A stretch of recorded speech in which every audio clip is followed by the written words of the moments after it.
Hello everyone, welcome back to my channel. In today's video, we will be diving into the world of data security as we explore how to enable BitLocker encryption on your Windows 11 PC. To enable BitLocker, let's head to the control panel and click on BitLocker Drive Encryption. Once you have located BitLocker, it's time to turn it on. Click on the drive you want to encrypt and click on Turn on BitLocker.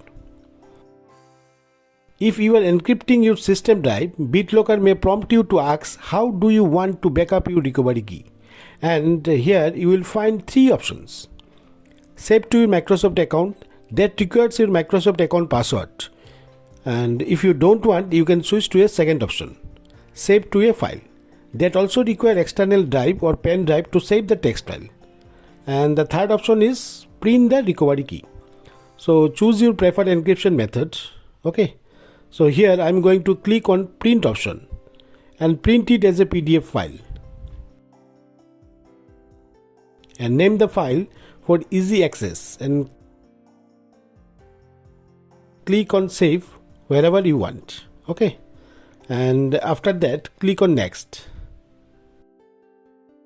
Now select the encrypt used disk space only option and click the next button.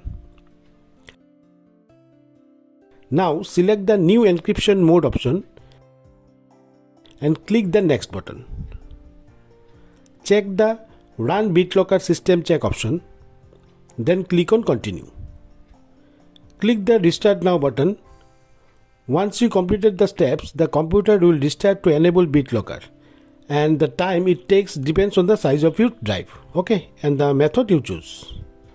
So once you restart, you can see this is your saved PDF BitLocker key, and if you want to check, you can see your file is BitLocker encrypted.